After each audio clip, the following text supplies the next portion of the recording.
The views and opinions expressed by the hosts and the guests do not reflect those of the show, the management, and the company.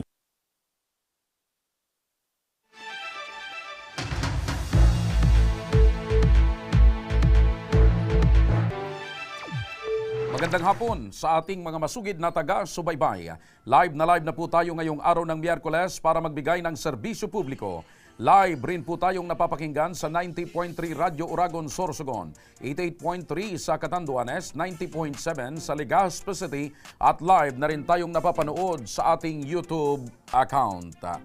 Bago po natin umpisahan ang ating programa at ang ating serbisyo publiko, dahil nawawala pa yung prompter na mga kaibigan, ay ipapaalala lang natin sa ating mga kababayan na tuloy-tuloy po ang maagang pamaskong handog ni Congressman Saldico para sa inyong mga masugid naming taga-subaybay.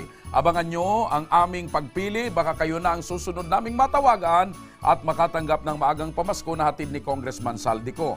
Uulitin ko lang, manunod ka lang at maaari ka nang makatanggap ng 1,000 piso. Kaya ano pang hinihintay nyo, yayain nyo na po uli ang inyong buong pamilya.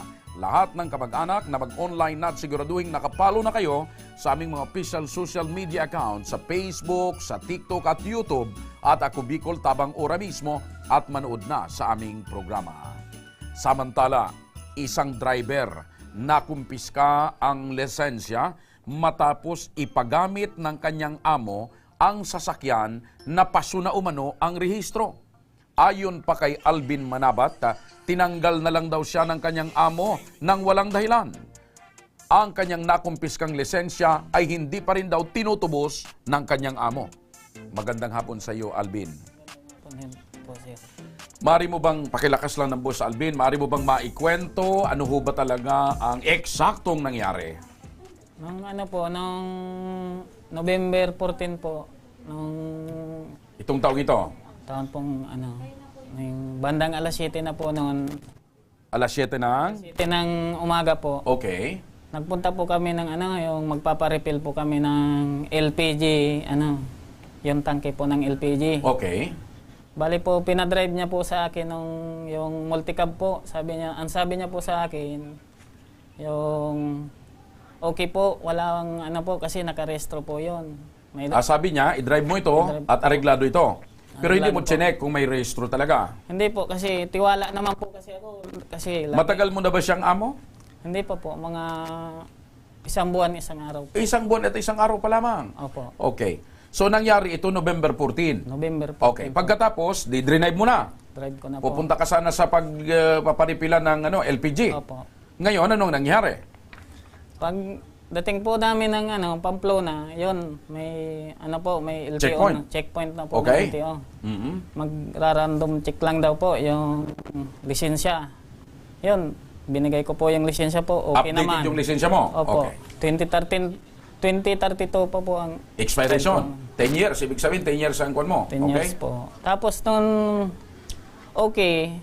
humingi naman po itong LTO po ng yung Rehistro? po, ORCR? yung ORCR po, hiningi po sa akin. Binigay mo? Binigay ko po kasi yung may po ako, yung yung kasamahan po. Okay. Yung painante. Painante? Oh. Kinuha niya doon sa compartment, ibinigay din doon sa LTO? Kasi tiwala po ako kasi rehistrado po Tiwala yun. ka na areglado. Dahil yun ang sabi ng... Amo ko po. Ibig sabihin, bago ka umalis, sinabi sa iyong rehistrado? Rehistrado Okay. po. Okay. Areglado po yun. Okay. Oh. Dinarive ko na po. Nagulat yung LTO? Nagulat po yung LTO. Oh, ba't ganito yun? Yung multicab nyo, kasi Mm-hmm. Rosco, ang niya, Suzuki, yung multicab. Yung dala mong multicab, Rosco po yung pero nakalagay. Yung makina niya yung po. nasa papel, Suzuki. Suzuki na po Okay. Di, pagtingin May ng diferensya na kagad. Opo. Yung pagtingin ng yung sa ORCR, paso po pala yun. Unregistered. Matagal na po yun. So, Matagal na paso. tiwala ka doon sa amo mo, hindi mo alam na paso. Hindi po. Okay. Unang beses mo bang ginamit itong multicab na ito? O lagi mong dinadrive ito? Lagi ko na pong dinadrive pa. Liban-liban na po ng Naga. Oh, so hindi mo chinecheck man lang yung papel? Hindi ko na po na-check kasi ano po yun eh. Masyadong busy po kasi siya. Pag pa-drive niya ng ganon, punta kaagad kami ng Naga, yung magde-deliver So po. tiwala ka, basta sabi mo ikaw may lisensya, hindi mo na tiningnan kung updated yung rehistro. Opo, hindi ko na po. Okay. So, maliban ba doon sa ORCR, wala man lang sertifikasyon, bakit Rosco yun, yung unit, pero Suzuki ang makina? Meron po. Ganon po daw kasi yun. Kasi kinuha na po yun ng Suzuki, yung Rosco po. Kinuha na po Oo, yun. kasi kwan nga yan, yan yung mga second hand eh. Opo. Okay. So, gaya ng nabanggit mo, 1 buwan at 1 araw ka palang nagdadrive. Okay. Di ngayon, kinumpis ka yung lisensya mo? Nung LTO? LTO po. Pinauwi ka na? Opo, dumiritso pa po kami ng Kumuha ka pa ng LPG? Karga pa po kami ng... Tapos, balik ka na sa amo mo? Opo. Anong sabi mo sa amo mo? Ayun, boss, nasita po yung natin, yung sasakyan. Kasi unregistered po pala yun. O anong sabi? Pinadrive mo ako ng yung kulurong pala yun. Sabi, ako pa yung sinisisi niya. Yung sabi niya sa akin, kasalanan mo yun, Alvin, kasi hindi ka umiwas doon. Wala naman ibang daan doon. Wala naman ibang daan. One way lang yung Pamplona pag ganun po. Ibig sabihin, ikaw yung sinisisi. Bakit ka kasi dumaan sa may checkpoint? Opo. Dapat parang huwag ganun kang dadaan. po. Opo, So parang dapat, ganun. para sa amo mo, dapat naghanap ka ng kung saan ang mga nyugan or mga masukal, doon ka dumaan dahil walang checkpoint. Opo, parang Ikaw ganun ang na. sinisi. Ako na po O, yung di sinabi mo sinisisi. ngayon, kinumpis ka yung lisensya mo. Opo, sinabi Ano sabi ko ng na. boss mo? Ay, magantay-antay, Calvin. Bibigyan kita ng kalahati niyan pag ako'y nagkapira. Magkano ba yung multa? Mga ano po Unregistered yan? 12,000 12,000. So, pinangako hanggang sasagutin niya yung kalahati. kalahati po. Ako po, hindi 6,000? na. Opo. Pumayag ka naman. Hindi po ako pumayag kasi wala naman po akong panghati po doon kasi wala pa po akong pera eh.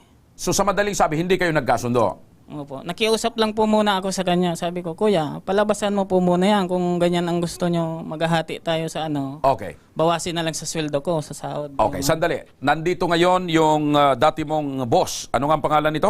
Prince Galicia. Prince Galicia. Nasa linya si Prince Galicia, ang dati mong amo sa loob ng 1 buwan at 1 araw na hindi ka tinulungan na tubusin yung lisensya sa halip, tinanggal ka. Tinanggal na po Ano, ako. yung araw mismo na yon? Nakalipas pa rin po yun ng mga ilang araw pa Mga po ilang yun. araw bago ka. Anong sabi sa'yo? Tanggal ka na. Sabi sa akin, Alvin, mahina ngayon ng Negosyo. yung deliver ng LPG. Tatawagan na lang kita. So ang negosyo LPG. Okay. Nandito na sa kabilang linya si Ginoong Prince Galicia. Prince, magandang hapon sa iyo. Hello. Magandang hapon po. Pakitagalog lang po. Magandang hapon po sa inyo. Ay, magandang hapon po, sir. Okay. Totoo ba na ikaw ang dating boss nitong si Alvin Manabat? Totoo, sir, na ako ang boss niya within 3 weeks po ng humigit kumulang 1 buwan. Okay. At totoo ba na pinagmaneho mo siya ng multicab na paso ang rehistro? Hindi po, sir, hindi po siya, masabing paso na ang rehistro, pero ang kasi po nung... Okay, ulitin ko ha. Sagutin mo lang ako ng oo or hindi. Paso ba yung rehistro? Oo or hindi? Hindi po siya updated. So, paso. Kasi hulugan po siya. Yung rehistro po is nasa company. So, sa madaling sabi, expire yung rehistro. Expired po. Okay. Oo. Yun ang gusto ko tinutumbok ko. Ngayon, bilang amo at bilang nagninegosyo, mayroong sasakyan, alam mo ba na, o tama ba o mali, na patakbuhin sa kalsada ang sasakyan na paso ang rehistro? Alam ko po yan, sir, kasi... Alam mong mali. Alam ko po yan, sir. Alam mong mali. Alam mong mali. Prince, Alam po. sagutin mo lang ako, tama o mali? Mali ba o tama na patakbuhin sa kalsada yung expire ang rehistro? Mali po. Okay. Ang tanong, bakit mo naman pinamaneho kay Alvin na alam mo palang expire ang rehistro? Ang totoo kasi niyan, sir, ang sasakyan na yan, sasakyan namin, hindi pa siya sa amin talaga. Okay, naintindihan ko yan. May mga sasakyan din ako. Alam ko yan. Inuulugan po. Pero kahit hindi sa iyo, dapat updated ang rehistro, di ba? Oo, dapat po. Yan! At least malinaw. Ngayon, totoo ba na nung mahuli si Alvin at kinumpis ka yung kanyang lisensya, siya pa raw ang sinisi mo kasi bakit dumaan doon sa kalsada na mayroong checkpoint? Ang sabi ko sa kanya, sir, dapat tinawagan niya po ako para nalaman ko nung oras na yon na hinuhuli pala siya. Okay. Kung sakaling, sundan ko lang yung sinasabi mo, ha? Kung sakaling tinawagan ka habang hinuhuli siya ng LTO, anong gagawin mo? Pupuntahan ko po siya para alamin ang totoong nangyari. Kasi nangyari na rin po yan sa akin dati nung hindi pa siya ang Nagdadrive. driver nung Opo. So anong ginawa mo? No, ibig sabihin, lagi nang nahuhuli itong sasakyan mo? Hindi po siya nahuli na may violation. Nahuli po siya dati na updated pa yung rehistro since na nag-pandemic, hindi po siya na-rehistro. Okay. Sige, balikan ko. Ito, dito tayo sa kaso ni Alvin. Okay. Kung tinawagan ka ni Alvin habang inuhuli siya, pupuntahan mo siya at aalamin kung ano ang nangyari. Opo, syempre kasi concern ko, empleyado ko yun kung Okay. nagtatrabaho yun sa akin. At kung naabutan mo, na kinumpis ka na yung lisensya, anong gagawin mo? Kakausapin niyo yung enforcer kung ano ang totoong Bibigyan mo ba ng padulas? Kung ano talaga ang totoong violation kasi Hindi, kakausapin mo yung LTO. Halimbawa, kinumpis ka na yung lisensya, kakausapin mo, bibigyan mo ba ng lagay? Hindi, sir. Okay. Okay. Kasi ang gusto ko lang naman malaman at ang gusto ko sanang ginawa din ni Alvin, tinawagan niya ako on the spot na yon bago siya nagbigay ng pahintulot na kumpiskahin yung kanyang lisensya. Okay. Kasi kung sabi kasi nung pahinanti na yung kasama niya, binigay naman niya may katabi ka dyan na nagsasabi sa'yo? yung misis ko po. Akala ko may abogado ka dyan sa katabi mo. Okay. So, Wala po. okay. Abogado ko po ang misis ko. Okay. So ngayon, ganito na, Prince, kasi nangyari na, kung ikaw naman ang nasa kalagayan ni Alvin at nasa harap mo yung LTO, ay matataranta ka. Natural, pag giningi sa yung lisensya mo, ibibigay mo. Actually, sir, i-share ko lang sa iyo. Ako mismo, bago po siya pumasok dito sa amin si Alvin, bago siya nag-apply, ako mismo ang na-flag down din ako ng LTO. Iba nga 'yon. Wag natin pag-usapan 'yon kasi hindi 'yon ang tema natin. Ang tema natin dito itong reklamo ni Alvin. Okay, kinumpis ka yung lisensya niya dahil ang violation nagmamaneho siya ng unregistered or expired or paso or hindi updated. According to you, hindi updated yung rehistro. So, 'yun ang violation. Ibig sabihin, kaya kinuha ng LTO yung lisensya niya dahil mali yung sasakyan na minamaneho niya dahil wala ngang sapat na rehistro. Okay.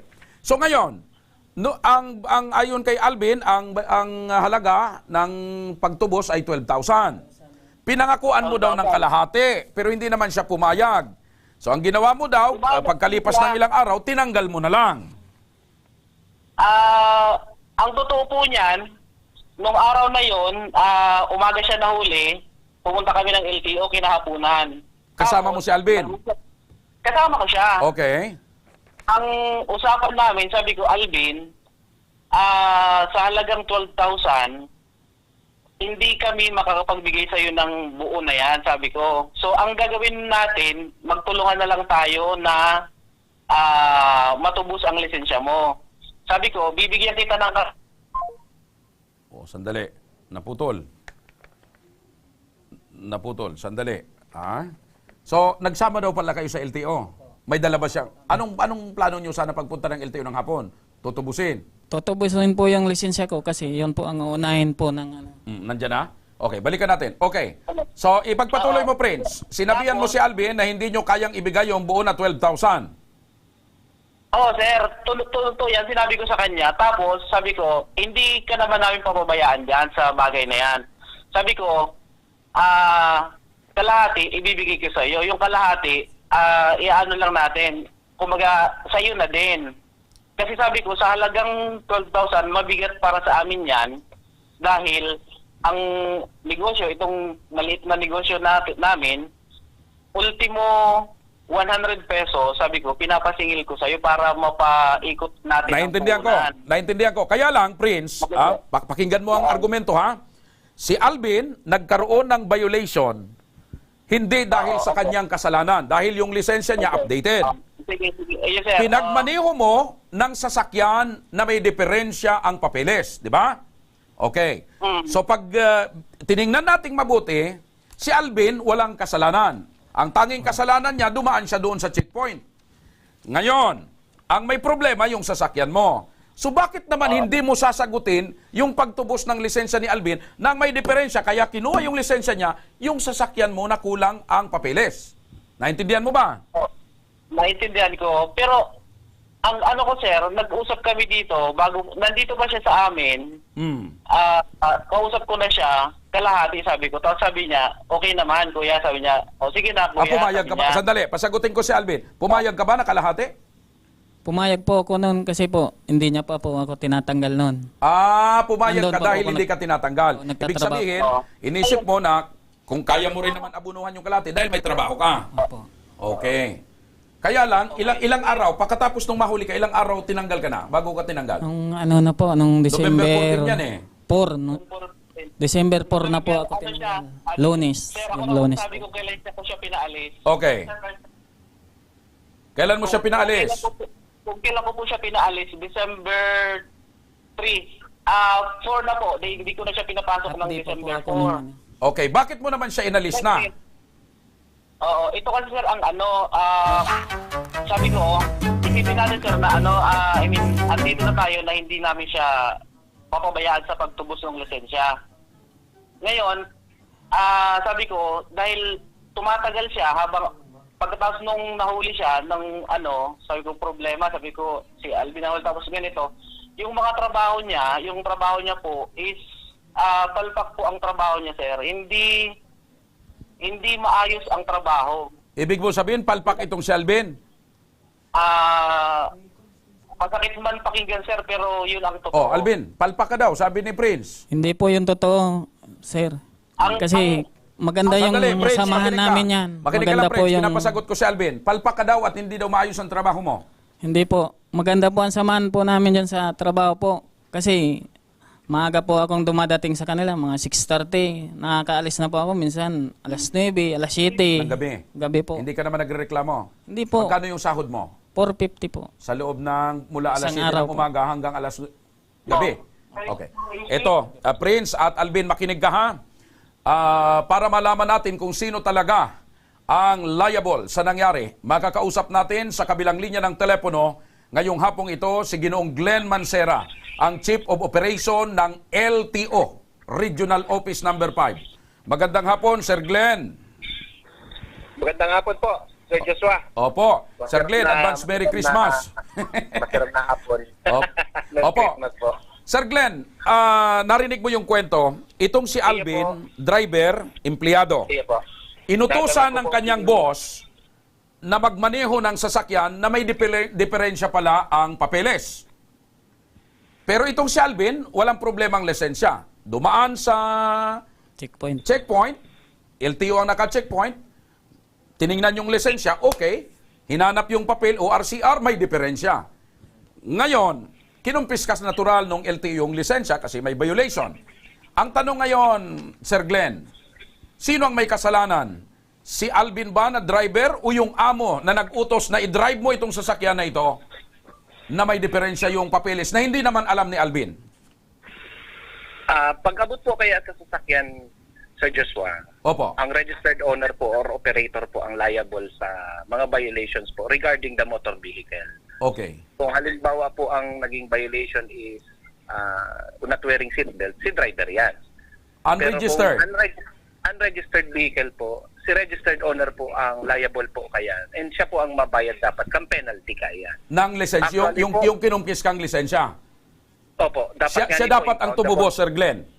Yes po. Dapat po nga ni impoundable offense yan. Pasalamat siya today in-impound si sasakyan niya. Naglisensya na lang ang kinuha kang LTO. Ay dapat pala yung multicab na lang ang kinumpis ka, Alvin, ano? Yun nga po ang sabi ng LTO Dapat po. po, siguro po inisip man kan si enforcer, maapektuhan man si Negosyo.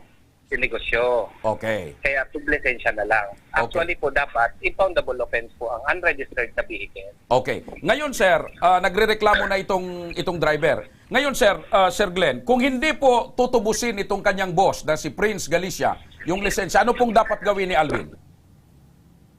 Magsurat po siya sa MOIA, sir, sa opisina mi. Isalaysay niya po ang pangyayari. Kami na pong bahala kay yan. Itataw mi po ang lisensya niya. Okay. And at the same time po, yaon pa man din kirari ang violation po duman sa registered owner. Ayun, Alvin, narinig mo? Susulat lang tayo. Tutulungan ka na ng mga staff namin sa LTO. Kanino i-address, Sir Glenn? Sa MOIA pong regional director, i-course through na lang po sa ko. Ayun, kay RD, through kay Sir Glenn, isalaysay mo yung pangyayari na hindi mo naman kasalanan, na hindi mo alam na yung dinadrive mo pala ay walang paso-paso pala ang mga rehistro. Yung lisensya mo naman, okay, ibabalik daw yung lisensya mo. Pero ganun pa rin, Sir Glenn, gaya na binabanggit mo, may pananagutan pa rin yung may-ari ng sasakyan. Opo, sir. Opo, sir. Malinaw po yan. Daw assign po tayo hilingon sa batas, sa mga administrative order. Ang unregistered vehicle po, permiyan naka-charge sa registered owner or sa operator po. Okay.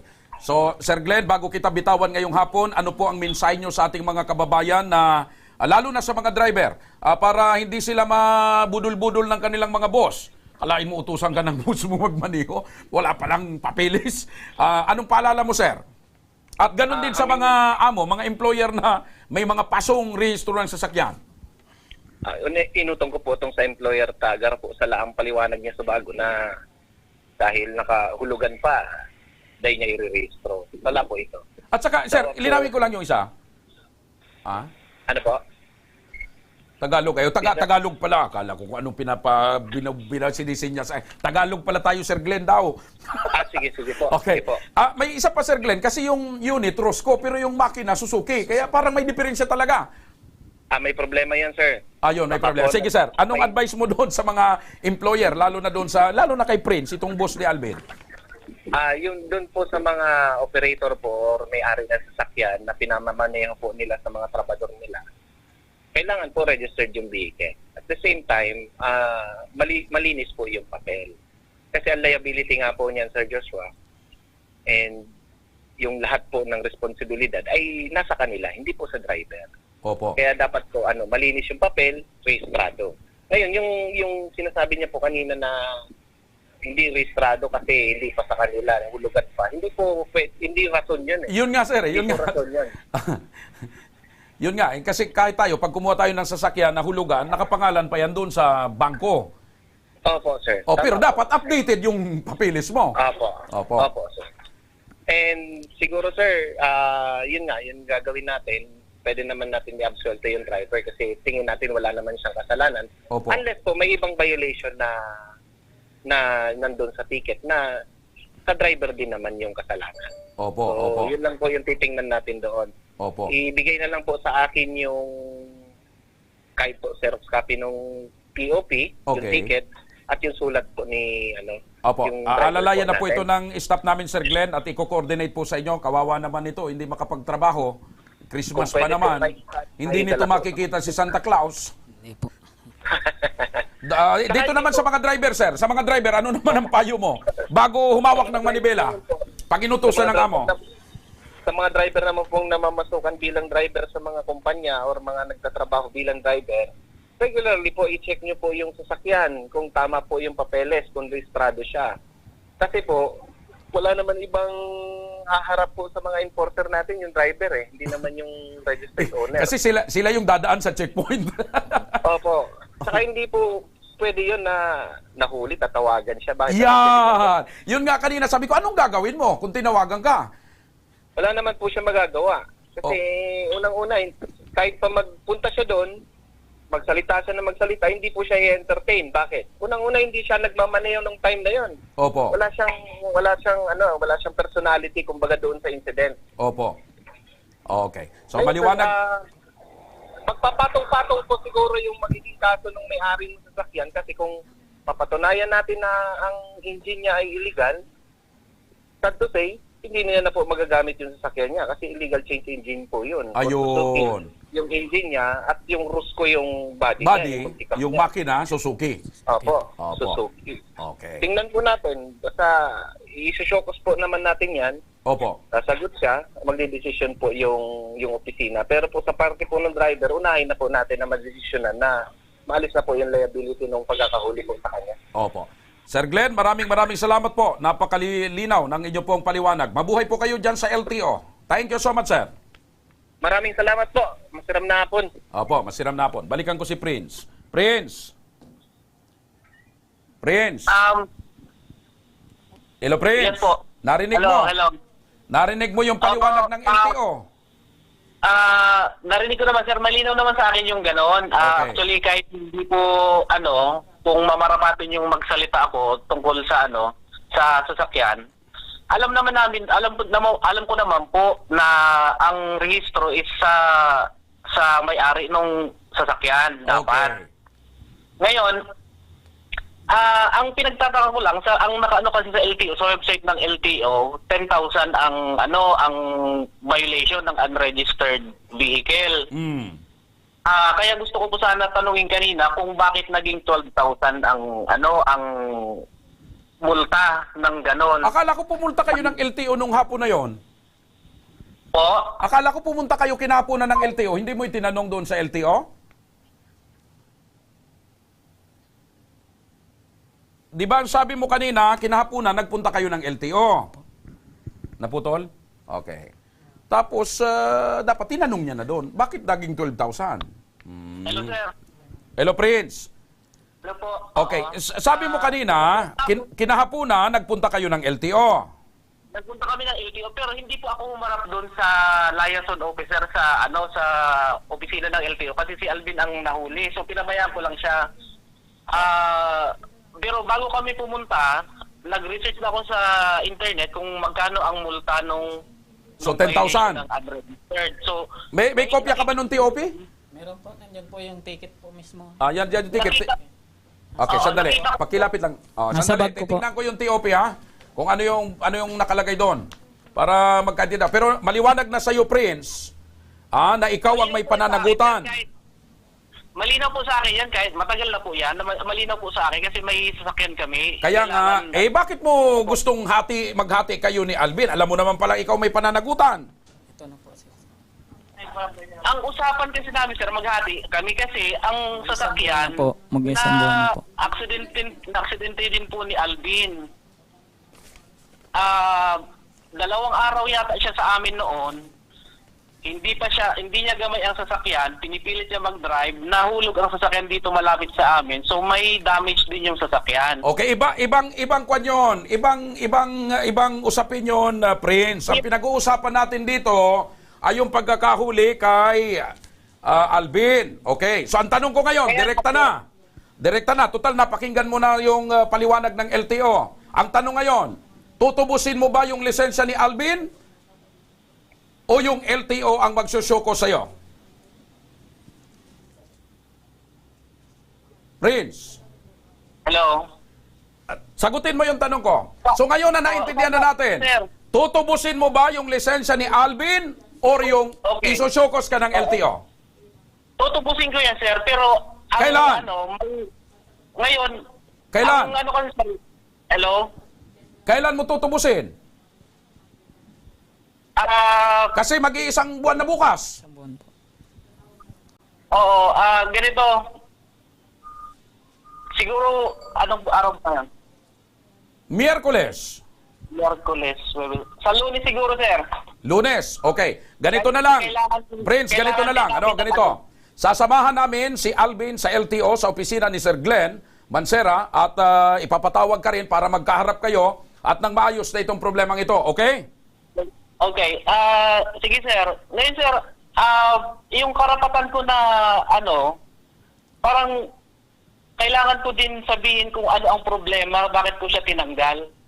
Okay, wala na ibang usapin na 'yon, Basta yung problema dito na idinulog ay yung lisensya na hindi tinubos. Ngayon, magharap-harap kayo sa LTO para kung mayroon ka namang problema, di sabihin mo na lang.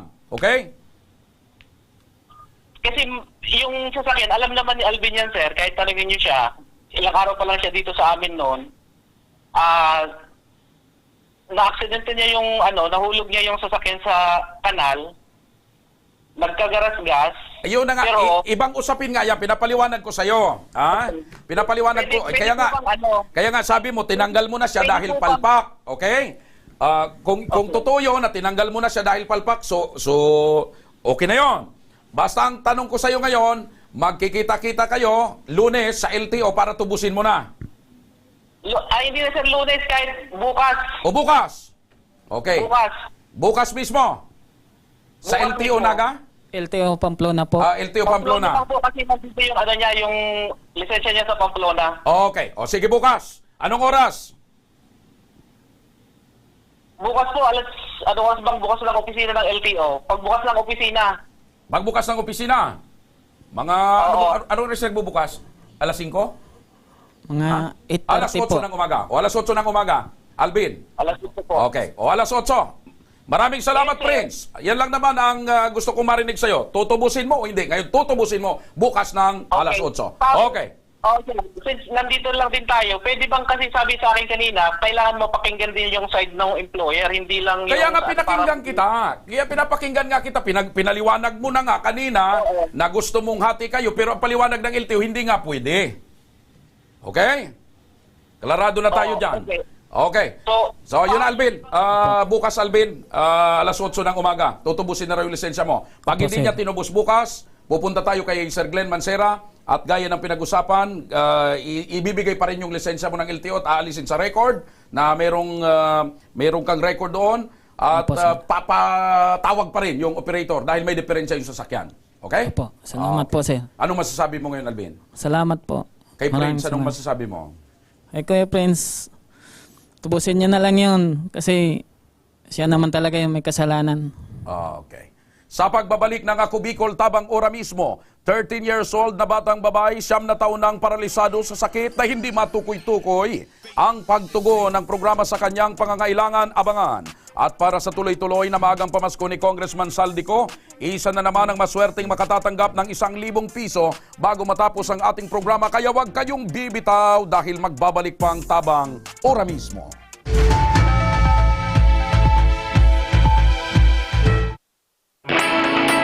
Naghahanap ka ba ng trabaho? Marunong ka bang mag-shoot ng video?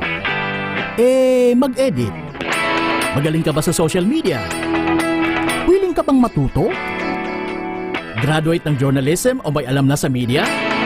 Apply na dahil naghahanap kami ng videographers para sa Camarines Norte, Sorsogon, Camarines Sur, Catanduanes at Masbate. Ipadala ang inyong resume sa actioncallcenter@gmail.com at maging pinakabagong miyembro ng aming team. Tara na! Apply na!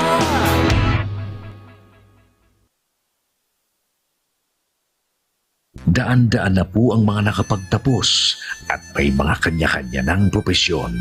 Sa kanilang pagpupunyagi, walang masidlan ang kanilang mga ngiti. Yun at sa Gabos, nagpapasalamat po ako sa AKB. Gusto ko lang po magpasalamat sa Ako Bicol sa opportunity na tigtatao po arog po sa kuya na estudyante. Dahil naandyan lang, katuwang lagi. Ako Bicol, katabang na, kasurug pa. Hindi rin nagpahuli sa pagtugon sa mga pangangailangan ng ating mga healthcare workers at mga frontliners. Sa simula pa lang nitong pandemya, hanggang sa ngayon, walang humpayang pagtulong. Ay, nagpapasalamat po ako sa pagtaunin tabang hali sa Ako Bicol Party List. Salamat kong dakula sa duwang congressman. Tayo nakakatabang sa muya sa gabi. Maaasahan, Ako Bicol, katabang na, kasurug pa. Tucked away in the province of Albay, known for its perfectly shaped Mayon volcano, Misibis Bay Resort, a locally owned 5-hectare private island resort. The resort is ready for all those looking to balance tranquility and adventure. This tropical destination is where guests can either choose to relax under the palm trees or have an adventure under the sun. It features modern and luxurious rooms and villas, recreational facilities, and sophisticated services.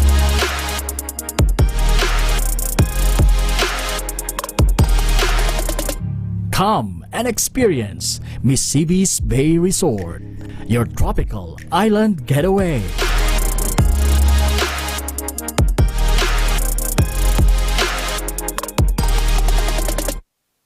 Problema sa tubig, agarang binigyang solusyon. Nagpatayo ng mga solar-powered water supply system sa mga liblib na lugar.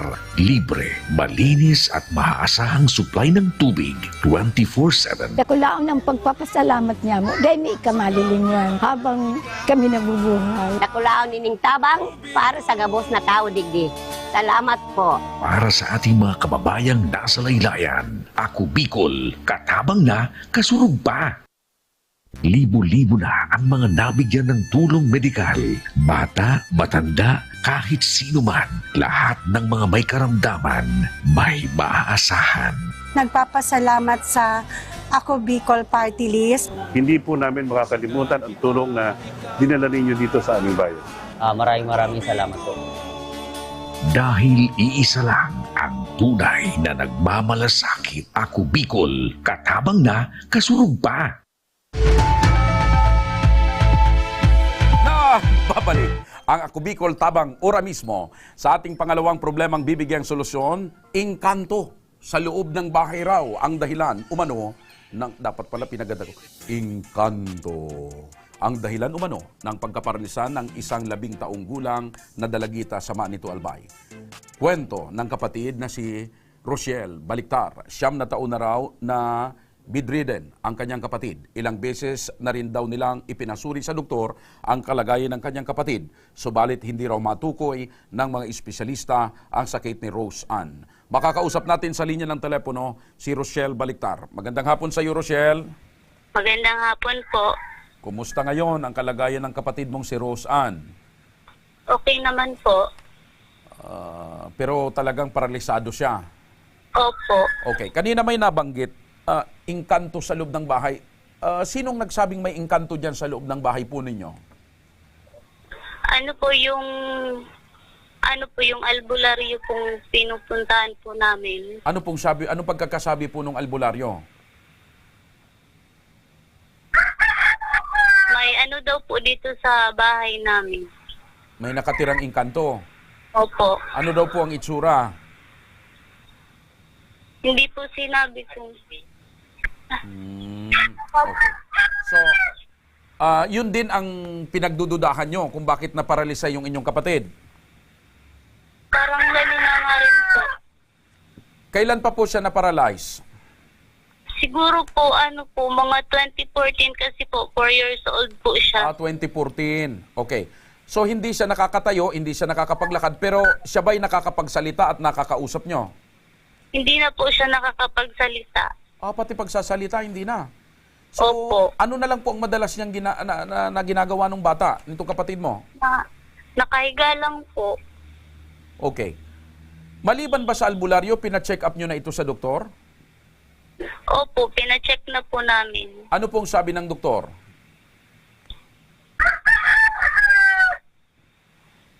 Ano pong sabi ng doktor? Sabi daw po yung alpersia daw po, inatake daw po. Ayun. So hindi para sa doktor hindi engkanto. Hindi po. Okay. Pero hindi rin masyadong matukoy ng doktor kung ano talaga yung sakit. Opo, hindi rin po. Hindi rin sigurado yung doktor. Parang gano'n na nga rin po. So ngayon pinapa-albularyo niya pinapatingnan niyo pa ho ba siya sa albularyo? Pag meron po kaming pera para... Okay. So, ngayon, anong ibinibigay ng albularyong gamot pag pinapa-albularyo ninyo?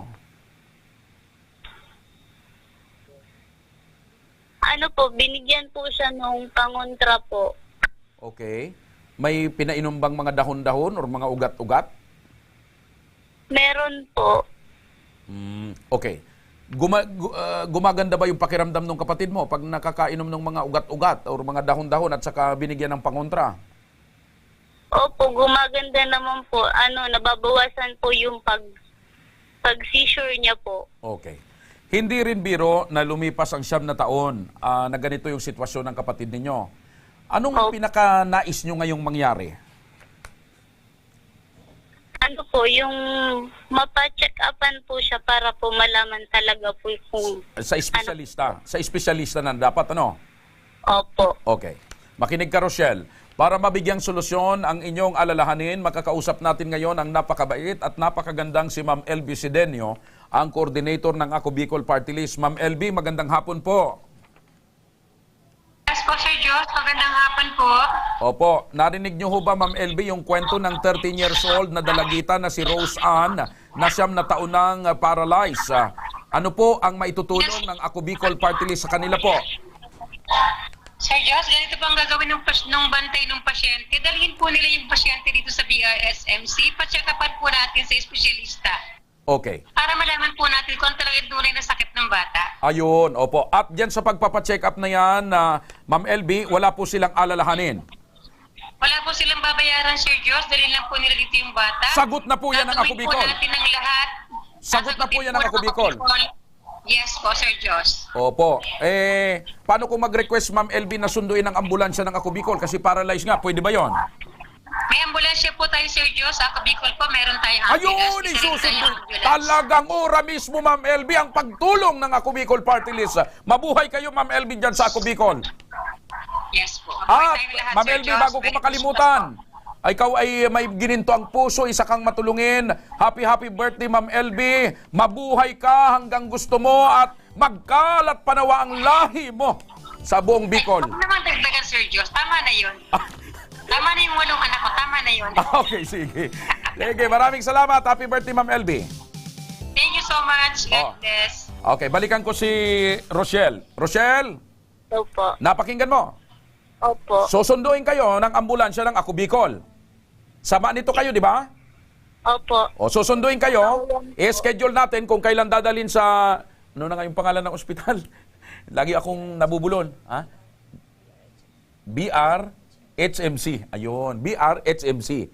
At wala kayong alalahanin, Rochelle, sapagkat sagot na ng Ako Bicol yung pagpapacheck up ng kapatid mo. Okay. Maraming salamat Sa espesyalista pa. Okay? Okay po. Oh, ano ngayon ang masasabi mo, Rochelle, sapagkat aalalayan kayo ng aming team, ng Ako Bicol, at tuloy-tuloy ang pagpapacheck up natin sa iyong kapatid. Anong masasabi mo sa Ako Bicol, kay Congressman Saldico at sa palatuntunan ito? Maraming salamat po. Kasi po matutulungan po yung kapatid ko po. Okay. Maliban dyan sa tulong na yan, magpapadala ang aming team dyan sa lugar ninyo, magpapadala ng team ang programa namin dyan sa lugar ninyo para mabisita ng personal si Rose Ann at magpapaabot kami ng pamasko para kay Rose Ann. At syempre nga, susunduin na namin at dadalhin namin sa ospital, ano? Apo. Okay. So, hintay-hintay na lang, Rochelle. Sige po. Alright. Eto na mga kaaksyon, tatawagan ko naman ang maswerteng napili na mabigyan ng 1,000 pesos sa araw na ito. Siya isa sa mga laging nakasubaybay sa ating programa. Hello! Hello po. Magandang hapon! Magandang hapon lang po. Anong pangalan po ninyo? Ano po? Ano po ang pangalan ko? Ano po? Ano po ang pangalan po ninyo? Antoinette Buban po. Anjanette? Antoinette. Antoinette Buban. Opo. Taga saan po kayo? Ano po? Kubo, Tabaco. Kubo, Tabaco. Bakit pala Kubo yung pangalan ng lugar nyo? May mga kubo ba dyan? Hindi ko po alam. Opo, ilang taon na po kayo? Kayo ba'y dalaga, may asawa, balo, ano? May baby na po, 21. May baby, walang asawa? Meron po. Ayun, siyempre may asawa muna bago magka-baby, di ba? Okay. So, lagi po ba kayong nanonood ng programang ito ni Congressman Saldico? Yes po, araw-araw po. Araw-araw. Anong trabaho ninyo, Mrs.? Ano pa po ako, klase po. Nag-aaral ka pa. Yung mister mo? Ano po, sa Red Ribbon. Oh, di lagi kang nakakatikim ng cake. Yes po. Ay, matadong matamis. Baka magka-diabetes ka. Okay. Ngayon, saan mo gagamitin ang 1,000 pesos na regalo ni Congressman Saldico? Ano po, pandagdag sa pambayad sa tuition po. Akala ko ibibili ng cake. Okay, so anong gusto mong sabihin kay Congressman Saldico at sa Ako Bicol? Sobrang thank you po. Ayan, sobrang thank you. Wala pa akong narinig ng sabi ng kulang thank you. No?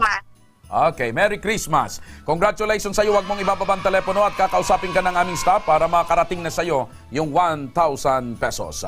Luzon, Visayas at Mindanao. Tuloy-tuloy ang maagang pamasko ni Congressman Saldico para sa inyo. Kaya naman ano pang inyong iniintay, abangan nyo na at baka kayo ng aming susunod na matawagan bukas at mabigyan ng 1,000 pesos. Tuloy-tuloy lang nating subaybayan ang programang Ako Bicol, Tabang Ora Mismo. Sa mga may problemang legal at medikal naman na nais humingi ng tulong sa ating programa, maaari po kayong magsadya sa aming tanggapan sa ground floor ng Embarcadero de Legazpi Victory Village, Legazpi City. Bukas po ang aming tanggapan mula Lunes hanggang Sabado, alas 8 ng umaga hanggang alas 5 ng hapon. Sa mga nasa Metro Manila naman po at kalapit na lugar, maaari po kayong humingi ng tulong sa Action Co Center sa North Wing ng Batasang Pambansa. Magpunta lamang po kayo tuwing araw ng Lunes, alas 8 ng umaga hanggang alauna ng hapon. Maaari na rin po kayong magtungo sa Ako Bicol, Tabang Ora mismo ni Congressman Saldico sa Camarines Norte, dyan po mismo sa Kapitolyo, sa Barangay 3, Dait, Camarines Norte. At dyan naman po sa mga taga Camarines Sur, lalo na sa Partido area, pwede po kayong pumunta sa Action Co Center, Ako Bicol, Tabang Ora mismo, sa Sunado, sa Tagungtong, Goa, Camarines Sur. Bukas po ang aming tanggapan mula Lunes hanggang Biyernes, alas 8 ng umaga hanggang alas 4 ng hapon. Maaari po kayong magpadala ng inyong mensahe sa aming official Facebook page na Ako Bicol, Tabang Ora mismo. Kahit anong reklamo po ay aming tinatanggap. Huwag nyo rin pong kalimutang i-follow ang aming mga official social media account sa aming Facebook account Ako Bicol, Tabang Ora mismo ni Congressman Saldico, sa aming YouTube Ako Bicol, Tabang Ora mismo. Meron din kaming TikTok account at Ako Bicol, Tabang Ora mismo. Uy! 12 days na lang! At Pasko na! Mga kaaksyon! Hindi ko pa nakikita si Santa Claus! Kayo, nakita nyo naman? Ako! Ayan yung pag nagpakita sa akin, kung kayo, papakita ko rin sa inyo. Paalala muli sa ating mga masugid na taga-subaybay sa December 25, isa sa inyo ang maswerteng mabibigyan ng 5,000 pesos bilang pamasko ni Congressman Saldico. Hanggang bukas, sama-sama nating aaksyonan ng mga problemang medikal at legal. Ito po ang programang may paninindigan at patuloy na tutugon sa inyong pangangailangan. Ako po, si Mr. Siram, Joshua Martinez. Maraming salamat. God bless Bicolandia. Mabuhay. Ito ang Tabang Ora mismo. Action ko sa mga nangangailangan. Action ko lahat ay dadamayan. Noon at ngayon tayo'y sinamahan. Action ko patuloy na magsisilbi. Action ko sa mga nangangailangan. Action ko lahat ay dadamayan.